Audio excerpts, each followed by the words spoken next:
ദേശീയ അന്തർദേശീയ തലങ്ങളിൽ പുരസ്കാരങ്ങൾ ലഭിച്ചിട്ടുള്ള മലയാള ചലച്ചിത്ര സംവിധായകനും ക്യാമറാമാനുമായ ഷാജി എൻ കരുൺ അന്തരിച്ചിരിക്കുന്നു. അദ്ദേഹത്തിൻ്റെ ആദ്യ ചിത്രമായ പിറവിക്ക് കാൻ ഫിലിം ഫെസ്റ്റിവലിൽ ഗോൾഡൻ ക്യാമറ പ്രത്യേക പരാമർശം ലഭിച്ചിരുന്നു. ദേശീയ അന്തർദേശീയ തലത്തിൽ തന്നെ ശ്രദ്ധേയമായ നിരവധി വർക്കുകൾ ഷാജി എൻ കരുണിൻ്റേതായിട്ടുണ്ട്. ഒപ്പം തന്നെ അദ്ദേഹത്തിൻ്റെ രണ്ടാമത്തെ ചിത്രമായ സ്വം കാൻ ഫിലിം ഫെസ്റ്റിവലിലെ മത്സര വിഭാഗത്തിലേക്ക് തിരഞ്ഞെടുക്കപ്പെട്ട ഏക മലയാള ചിത്രം എന്നുള്ള ഒരു പ്രത്യേകത കൂടിയുണ്ട്.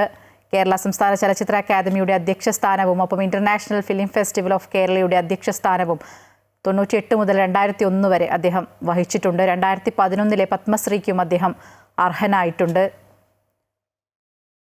73-ാം വയസ്സിലായിരുന്നു ഇപ്പോൾ അദ്ദേഹത്തിൻ്റെ വിയോഗമുണ്ടായിരിക്കുന്നത്. കൊല്ലം ജില്ലയിലെ കണ്ടച്ചിറയിൽ എൻ കരുണാകരൻ്റെയും ചന്ദ്രമതിയുടെയും മൂത്ത പുത്രനായിട്ടായിരുന്നു ഷാജി എൻ കരുണിൻ്റെ ജനനം.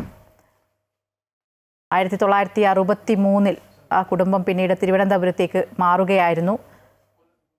വിദ്യാഭ്യാസ രംഗം എടുത്തു പറയുകയാണെങ്കിൽ പള്ളിക്കര സ്കൂൾ, ഒപ്പം യൂണിവേഴ്സിറ്റി കോളേജ്, തിരുവനന്തപുരം എന്നിവിടങ്ങളിലായാണ് അദ്ദേഹത്തിൻ്റെ വിദ്യാഭ്യാസം ഉണ്ടായിരുന്നത്.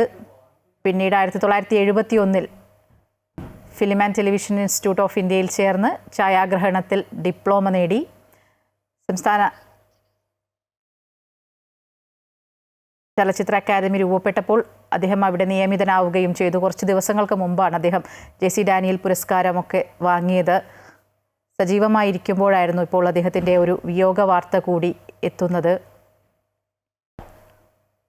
സംവിധായകൻ G. അരവിന്ദനെ കണ്ടുമുട്ടിയതും അദ്ദേഹവുമായിട്ടുള്ള ഒരു ബന്ധവുമൊക്കെയാണ് പിന്നീട് ഷാജി എൻ കരുണിൻ്റെ ജീവിതത്തിൽ വഴിത്തിരിവായത്. അരവിന്ദൻ്റെ കീഴിൽ ഷാജി എൻ കരുൺ ഛായാഗ്രഹകനായായിരുന്നു സിനിമ രംഗത്തേക്കുള്ള ഒരു പ്രവേശം എന്ന് പറയുന്നത്. കൂടാതെ പ്രശസ്ത സംവിധായകരായ KG George, MT Vasudevan Nair എന്നിവരുടെ കൂടെയൊക്കെ ഷാജി എൻ കരുൺ ജോലി ചെയ്തിട്ടുണ്ട്. അദ്ദേഹത്തിൻ്റെ ക്യാമറയും ഒപ്പം അദ്ദേഹത്തിൻ്റെ ഓരോ വർക്കുകളും മലയാള സിനിമയ്ക്ക് പ്രത്യേക മാനം നൽകിയവയായിരുന്നു അദ്ദേഹത്തിൻ്റെ വർക്കുകളെല്ലാം തന്നെ. ഇപ്പോൾ 73-ാം വയസ്സിലാണിപ്പോൾ അദ്ദേഹത്തിൻ്റെ ഒരു വിയോഗം എത്തിയിരിക്കുന്നത്.